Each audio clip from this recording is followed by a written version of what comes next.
The wind carried dust through the narrow streets of the town, slipping under doors and rattling loose shutters as if it were searching for secrets. In a place like this, secrets didn't stay hidden long. Eliza Hart knew that better than anyone. She stood near the edge of the small general store, her fingers tightening around the worn fabric of her shawl as two women whispered just loud enough for her to hear. "Still not married," one said, glancing sideways. "Not even promised," the other replied. "At her age." Eliza lowered her gaze, pretending to examine a crate of apples she couldn't afford. She had learned long ago that silence was safer than defending herself. In this town, explanations only gave people more to talk about. At 24, she had already become something people pitied, or worse, dismissed. Not pretty enough to attract attention, not bold enough to demand it, and certainly not fortunate enough to escape it. After their parents died, her older sister, Margaret, had taken charge of everything, including Eliza's future. "Don't just stand there," Margaret's voice snapped from behind her. Eliza turned. Her sister stood stiffly near the doorway, her posture as sharp as her tone. "We're leaving." Eliza followed without question. She always did. Outside, the evening sun dipped low, casting long shadows across the dirt road. The air felt heavier than usual, like something was about to change, but Eliza had felt that before, and nothing ever did. "You embarrassed me again," Margaret said as they walked. "People are talking." "They always talk," Eliza replied softly. "That's exactly the problem," Margaret snapped. "And do you know why? Because you sit there, waiting for life to happen instead of doing something about it." Eliza swallowed the words that rose in her throat. What was she supposed to do? Beg someone to marry her? Pretend to be someone she wasn't? "I'm trying," she said quietly. Margaret stopped walking. "No, you're not." The words hit harder than Eliza expected. For a moment, neither of them spoke. Then Margaret sighed, her tone shifting, less harsh, but no less firm. "I won't watch you waste your life. Something has to change." Eliza didn't ask what she meant. She had learned not to. When they reached home, a small, weathered house on the edge of town, Eliza retreated inside while Margaret remained outside longer than usual. Through the thin walls, Eliza could hear faint murmurs, her sister speaking to someone, or perhaps just thinking out loud. She didn't investigate. Instead, she lit a lantern and sat by the small wooden table, staring at nothing in particular. The quiet pressed in around her, familiar and suffocating. Hours passed. Then came the knock. It wasn't loud, but it was firm, deliberate. Not the hesitant tap of a neighbor, nor the impatient pounding of someone in a hurry. Eliza froze. Margaret wasn't inside yet. The knock came again. Slowly, Eliza stood and moved toward the door. Her heart began to pound, though she couldn't explain why. Visitors were rare, especially at this hour. She hesitated, her hand hovering over the handle. Then she opened the door. And everything changed. A man stood on the other side, tall, broad-shouldered, his presence filling the doorway as if he belonged there. His long black hair fell past his shoulders, tied loosely with a strip of leather. His chest was bare despite the cooling air, revealing a muscular frame marked with faint scars and tribal adornments that caught the lantern light. A native warrior. An Apache. Eliza's breath caught. He didn't move, didn't speak at first. His dark eyes studied her, not with judgment, but with something deeper. Something unreadable. The silence stretched between them. Then, in a low, steady voice, he said words that made her entire world tilt. "Your sister sent me." Eliza blinked, certain she had misheard. He stepped forward just enough for the light to fully reveal his face, calm, serious, unwavering. "She said you needed a husband." The word struck like a slap. Eliza's face flushed with heat, humiliation crashing over her so suddenly it made her dizzy. For a moment, she couldn't breathe, couldn't think. A husband?" she repeated, her voice barely above a whisper. The Apache nodded once. "I was given your name. Your home." "No," Eliza said quickly, shaking her head. "No, there's been a mistake." But even as she spoke, a terrible realization began to form. Margaret. Eliza's hands trembled at her sides. Her sister's strange behavior, her words earlier, something has to change. "You need to leave," Eliza said, though her voice lacked strength. "I didn't send for you. I didn't ask for this." The Apache didn't react with anger or offense.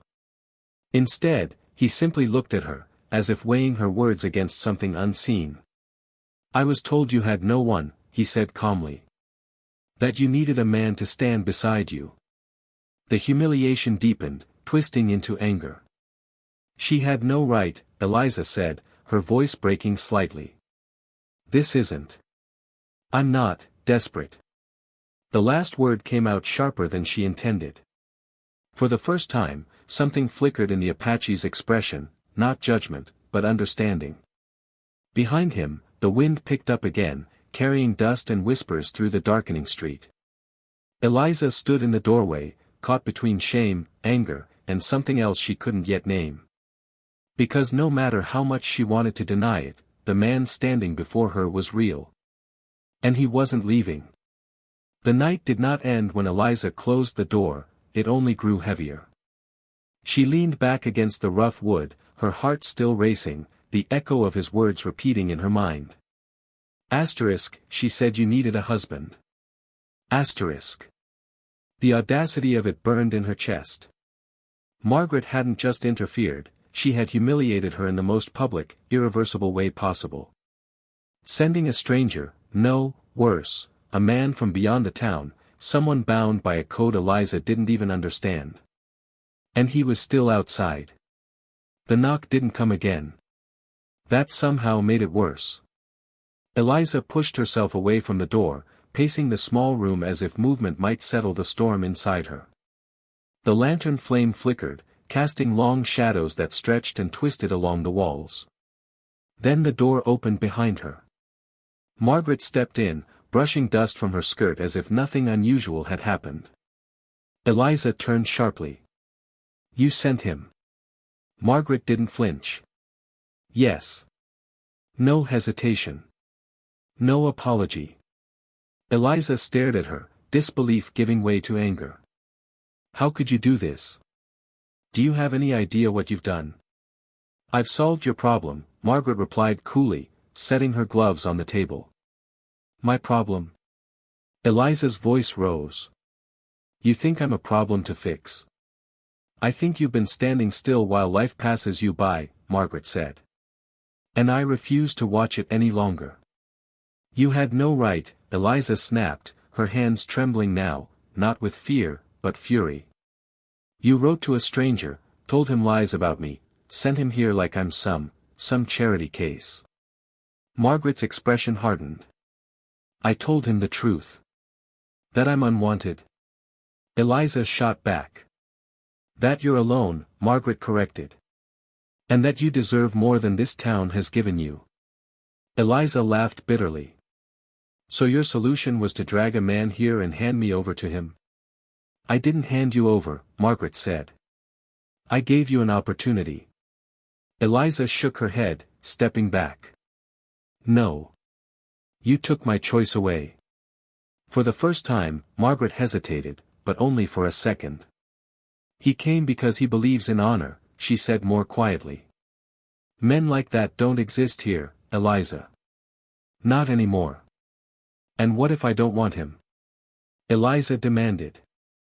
Margaret's eyes met hers, steady and unyielding. "Then send him away." The simplicity of the answer stunned her. Eliza opened her mouth, then closed it again. Because sending him away wasn't simple at all. Outside, the faint sound of boots shifting against dirt reminded her, he was still there. Waiting. Not forcing his way in, not demanding anything, just waiting. "I will send him away," Eliza said finally, though her voice lacked conviction. Then do it, Margaret replied. But at least look at what's been offered before you throw it aside. Eliza didn't respond. She turned and walked back to the door, her pulse quickening with each step. Her hand hovered over the handle again, just as it had before, but this time, hesitation came from a different place. Not fear. Uncertainty. She opened the door. The Apache hadn't moved far. He stood a few feet from the house, his tall frame still and composed beneath the dim glow of moonlight. The wind tugged lightly at his long black hair, but his gaze remained fixed, calm, patient. As if he had all the time in the world. Eliza stepped outside, closing the door behind her. "You're still here," she said, though it wasn't really a question. "I said I would come," he replied simply. "So I came. That doesn't mean you have to stay." Silence stretched between them again. "I was given your name," he said after a moment. "And your need." "My need?" Eliza repeated, her frustration returning. "You don't know anything about me." "No," he agreed. "But I know what it means to be called when you are needed." His voice wasn't defensive. It was steady. Honest. That only made it harder to argue. Eliza crossed her arms, trying to regain control of the situation. "There's been a misunderstanding. I didn't send for you. I didn't ask for any of this." "I understand," he said. But he didn't leave. Her patience thinned. "Then why are you still standing here?" For the first time, he shifted slightly, not away, but closer. Not threatening, just certain. "Because where I come from," he said, "a message like this is not ignored. It is answered." Eliza exhaled sharply. "Well, where I come from, people don't decide someone else's life for them." "Then decide," he said. The words caught her off guard. She faltered. "Tell me to go," he continued, his dark eyes steady on hers. "And I will go." It should have been easy. Just one sentence. Just one decision. But as Eliza looked at him, really looked this time, she saw something she hadn't expected. Not pity. Not judgment. Respect. He wasn't here to take anything from her. He wasn't forcing her hand. He wasn't even asking for anything in return. He was giving her something no one else ever had. A choice. And somehow, that made everything harder. Behind her, she could feel Margaret's presence through the door, waiting, listening. The town would be watching by morning. The whispers would grow louder. Her name would be dragged through every corner of the street. If she sent him away, nothing would change. If she let him stay, everything might. Eliza swallowed, her voice quieter now. "You can stay," she said slowly, choosing each word with care. "But only for a few days. Until we figure this out." The Apache inclined his head once, accepting without question. "I will not cause you trouble," he said. Eliza almost laughed at that, but the sound never came. Because trouble had already arrived. And it was standing right in front of her. The next morning, the town woke before Eliza did. Or at least, it felt that way. By the time she stepped outside, the air already carried a different weight, thicker, sharper, filled with curiosity disguised as routine. Neighbors who usually kept to themselves lingered longer on their porches. Shopkeepers paused mid-task. Even the children seemed quieter, their wide eyes darting toward her house and then quickly away. Word had spread. Of course it had. Eliza kept her chin slightly lowered as she walked toward the well, her grip tight around the empty bucket. She could feel the stares, the whispers forming just behind her back. "Did you see him? They say he came at night. An Apache, right to her door. She must have called him." Eliza stopped at the well, forcing herself to breathe evenly. Her reflection shimmered faintly in the water below, small, uncertain, exposed. For years, she had been invisible.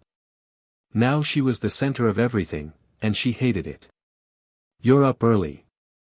The deep, steady voice behind her made her freeze. She didn't need to turn to know it was him. "I couldn't sleep," Eliza replied, keeping her eyes on the water. Neither of them spoke for a moment. The sounds of the town continued around them, but somehow felt distant, like they stood outside of it. Then she straightened and turned. He stood a few steps away, exactly as he had the night before, calm, grounded, unmoved by the attention around him. The morning light revealed more of him now, the defined lines of his shoulders, the faint scars across his chest, the simple tribal necklace resting against his skin. A warrior who didn't belong here. And yet, he stood as if he did. "They're talking about you," Eliza said quietly. "They are talking about you," he corrected. She let out a breath, almost a bitter laugh. "That's not new. But this is different." Eliza met his gaze, surprised by the certainty in his voice. "Yes," she admitted. "It is." He stepped closer, not enough to invade her space, but enough that she could no longer pretend he was just passing through. "What do they say where you come from?" she asked suddenly. "When someone arrives like this, uninvited?" "They say a path has opened," he replied. "And it must be walked, or turned away from with certainty." Eliza frowned slightly. "And you? Do you always follow paths like that?" "I follow truth," he said simply. She shook her head. "You don't even know me." "I know what I see." "And what is that?" she challenged. He held her gaze, not intense, not overwhelming, just steady. "Someone who has been told who she is." Eliza exhaled slowly, her grip tightening on the bucket again. "I should go," she said, more to herself than to him. But as she moved to leave, the bucket slipped slightly in her hand. Before it could fall, the Apache reached out and caught it effortlessly. Their hands brushed, just for a second. Eliza pulled back quickly, startled by the unexpected contact. Not because it was improper, but because of the strange warmth that lingered afterward. "I can carry it," he said. "I can manage," she replied quickly. He didn't argue. He simply released the bucket. But he didn't step away. Instead, he walked beside her as she made her way back home, silent but present. The townspeople watched openly now, no longer bothering to hide their curiosity. Eliza kept her eyes forward, but her awareness of him grew with every step. He didn't speak unless she did. Didn't interfere. Didn't demand. And yet, his presence changed everything. When they reached the house, Eliza paused at the door.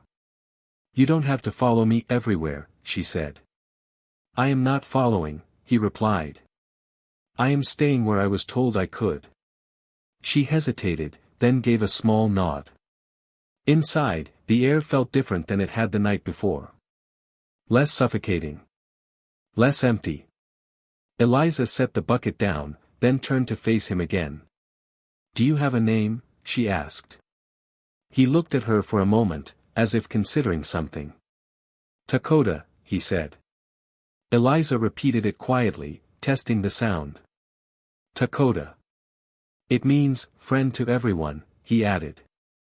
She almost smiled, but stopped herself. "That's not what people here would call you," she said. "That is because they do not know me." Eliza met his gaze again. For the first time since he arrived, something shifted inside her, not fear, not anger, but something quieter. Curiosity.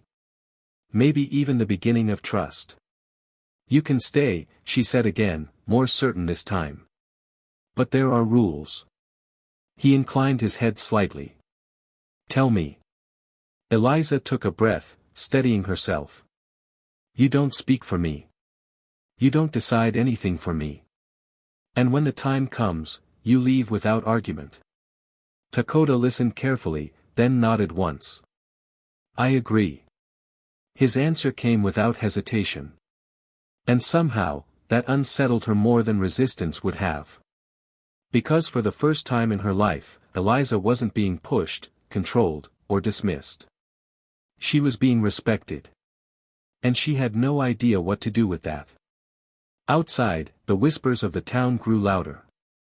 But inside that small, weathered house, something quiet had begun to change. Days passed, and something unexpected happened.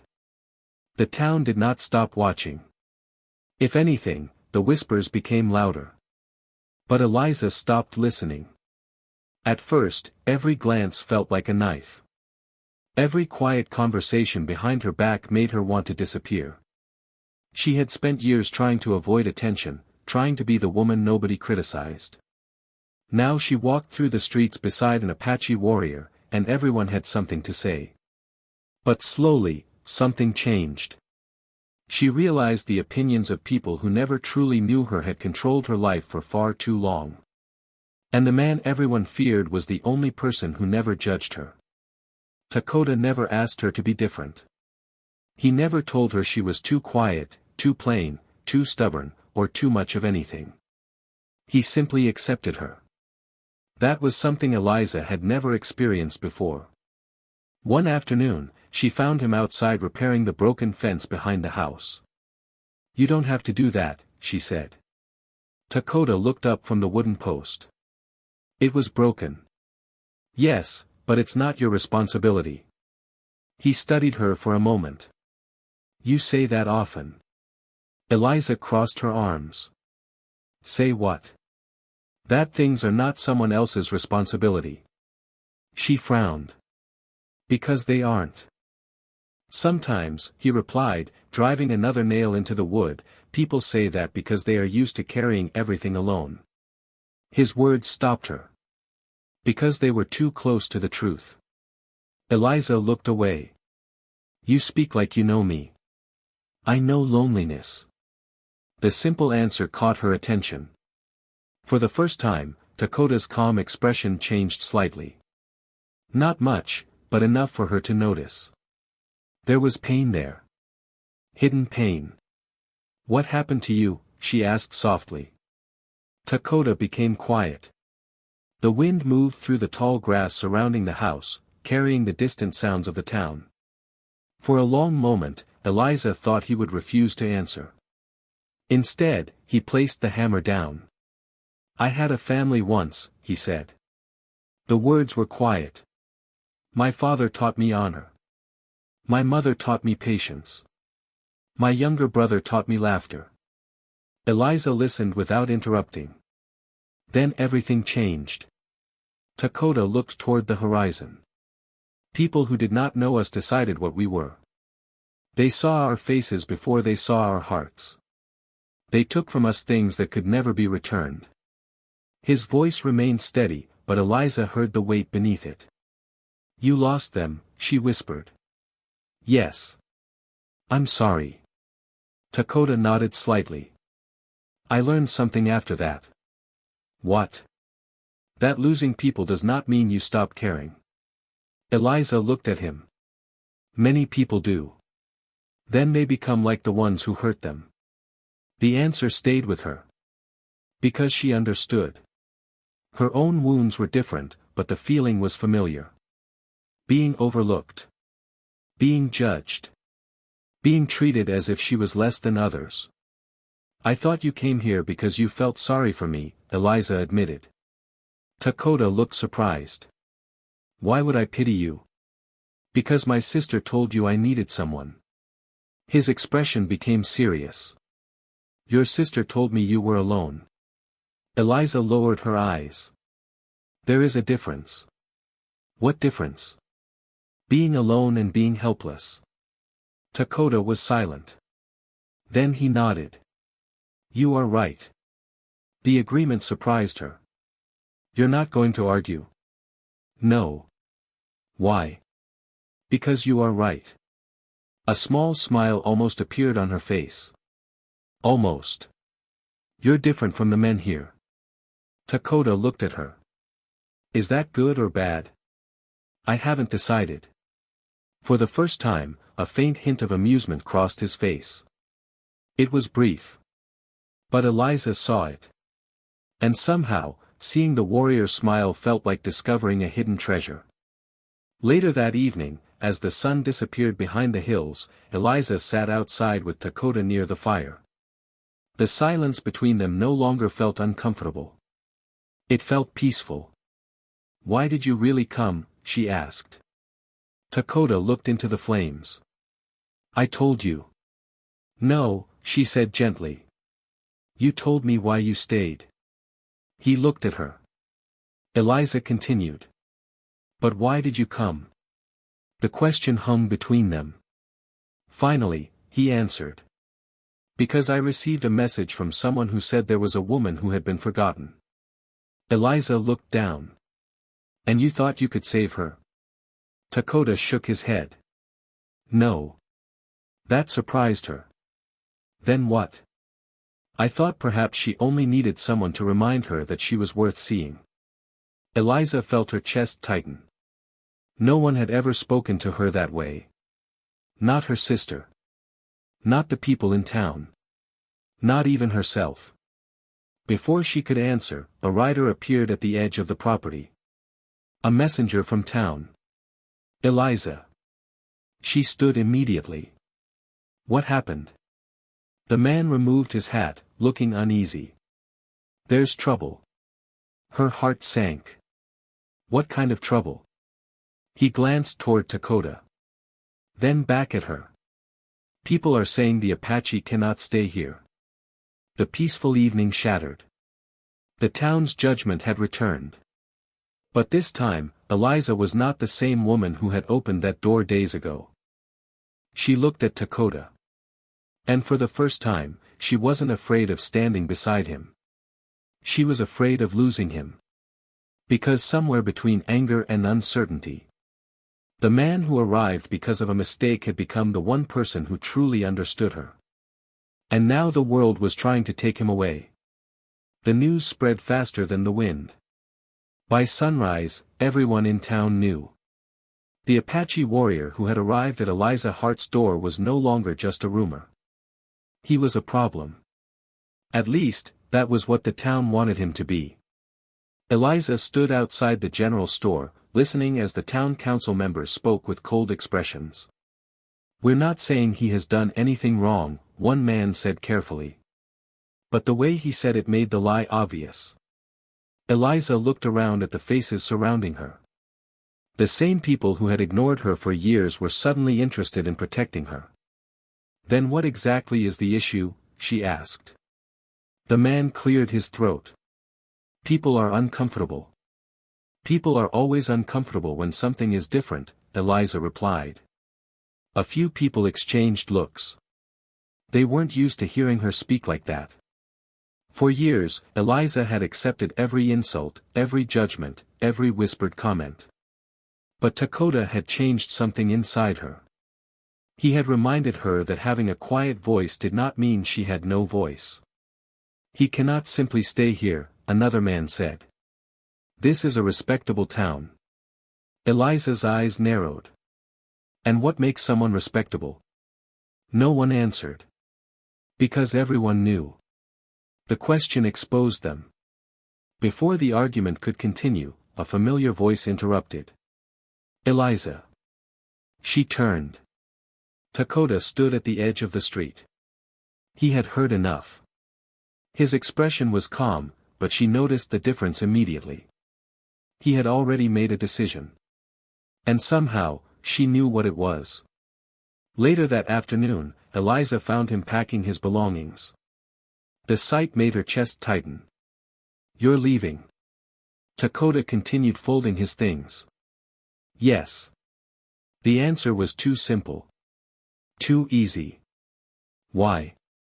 He looked at her. "Because my staying here brings you pain." "That isn't true." "It is." Eliza stepped closer. "You're leaving because they told you to." "No." "Then why?" Dakota lowered his gaze for a moment. "Because I promised you something." Her heart sank. "You promised I could choose." "Yes. And I chose for you to stay." Dakota looked at her carefully. You chose for me to stay when I was a stranger. The words hurt because they were true. But now you know me, he continued. Now you know what my presence costs you. Eliza shook her head. You think you're protecting me. I am. No, she said firmly. You're deciding for me. The words stopped him. Because they were his own words. The same words he had told her on the first night. Decide. For a moment, neither spoke. Then Dakota quietly said, I do not want you to lose your place in this town because of me. Eliza laughed softly, but there was sadness in it. My place. Dakota looked at her. She shook her head. I spent my whole life trying to earn a place with people who never planned to give me one. Her voice became stronger. I changed how I dressed. How I spoke. How I acted.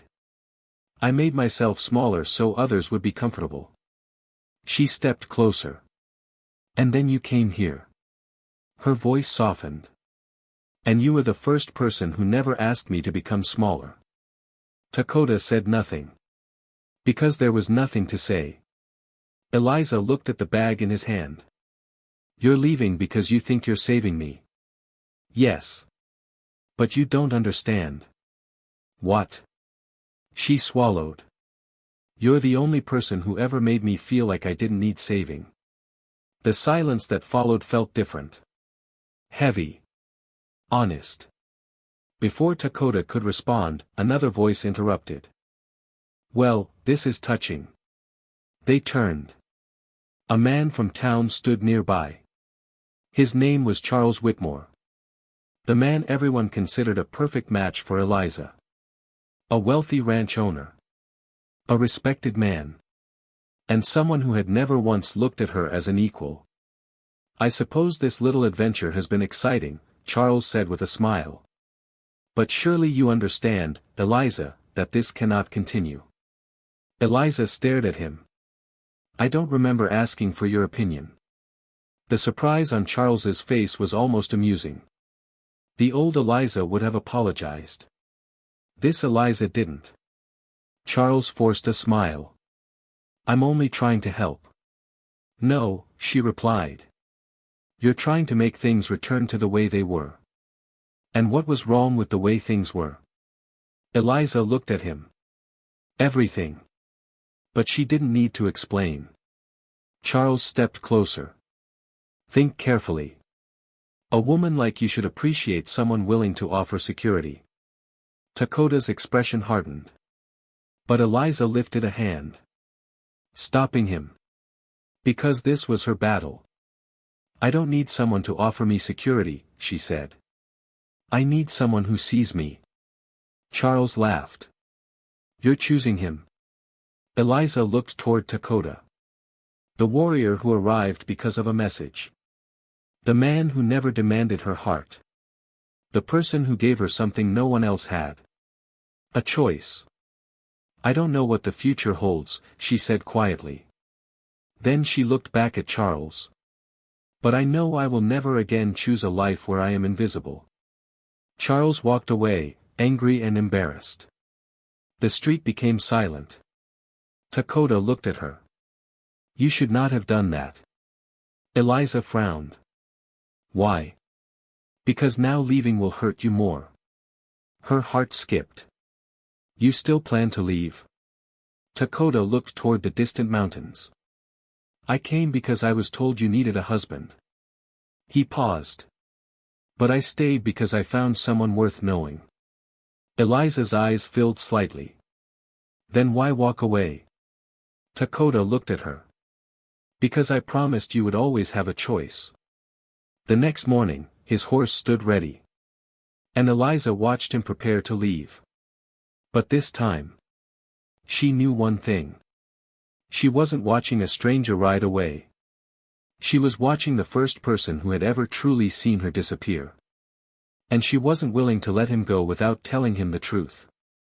The morning sky was painted with soft shades of gold when Dakota prepared to leave. The same road that had brought him to Eliza's home days before now waited to carry him away. His horse stood quietly near the fence, its reins resting loosely in his hand. His belongings were packed. His decision was made. Or at least, he believed it was. Eliza watched from the doorway, her heart heavy. She had spent the entire night awake, fighting with herself. A part of her wanted to accept his choice. After all, he had always respected her decisions. He had never forced himself into her life. But another part of her, the part that had finally learned her own worth, refused to stay silent. For years, she had allowed others to decide everything for her. Her sister decided what she needed. The town decided what she was worth. People decided she was someone to pity. But Dakota had done something different. He had given her the one thing she had never truly owned. A choice. And now she needed to use it. Eliza. His voice pulled her from her thoughts. She stepped outside. Dakota stood beside his horse, looking exactly as he had when he first arrived, strong, calm, impossible to read. But she knew him now.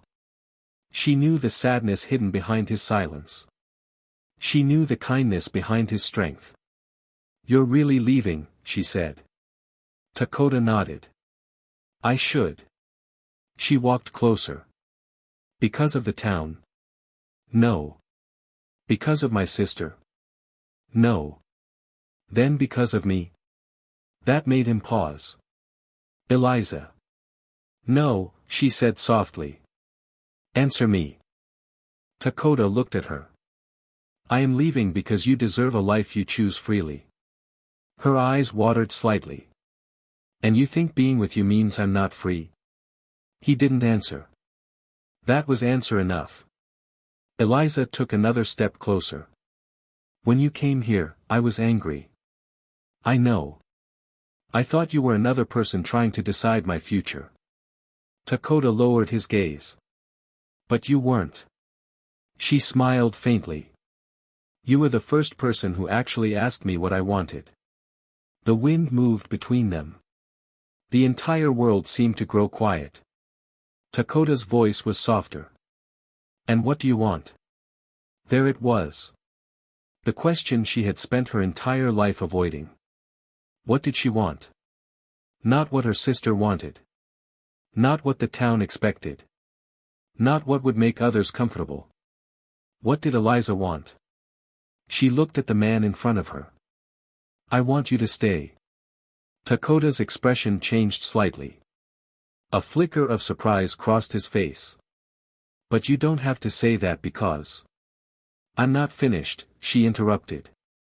For once, she didn't lower her voice. "I want you to stay because I choose you." The words hung in the air.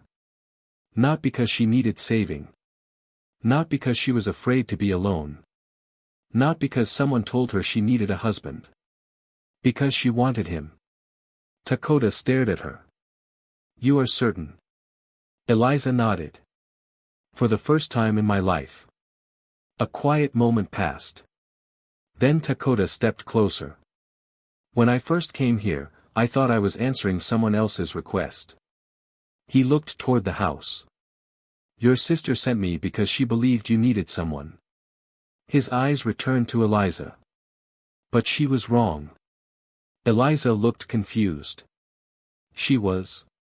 Dakota nodded. "You didn't need someone to complete you." His voice softened. "You needed someone to remind you that you were already complete." Tears filled her eyes. No one had ever spoken to her like that. Not because she was beautiful.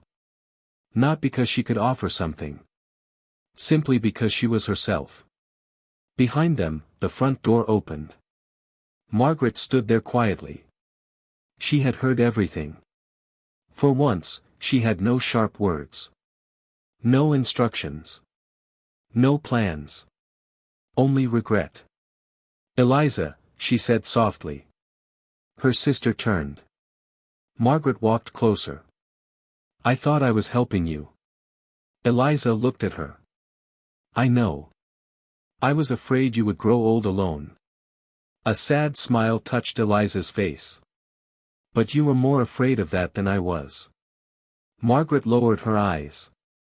I'm sorry. It was the first time Eliza had ever heard those words from her sister. And somehow, that mattered. I forgive you, Eliza said. But next time, let me choose my own path. Margaret nodded. I will. Weeks later, the town began to change. Not all at once. People rarely change that quickly. But they noticed something. The Apache warrior they had feared was not the monster they imagined. He helped repair homes after storms. He protected travelers who passed through dangerous roads. He treated everyone with the same respect he had shown Eliza. And Eliza changed too. She was no longer the quiet woman who stood in the background hoping to be accepted. She laughed more. She spoke more. She walked through town with confidence, not because she had a husband beside her, but because she finally knew her own value. One evening, as the sun disappeared behind the mountains, Eliza sat beside Dakota outside their home. Do you ever regret coming here? She asked. Dakota looked at her. No. Even though it started with a mistake. He smiled slightly. It was not a mistake. Eliza raised an eyebrow. My sister sending you here without telling me was definitely a mistake. Dakota allowed a rare smile. That part was. They both laughed. Then he looked toward the horizon.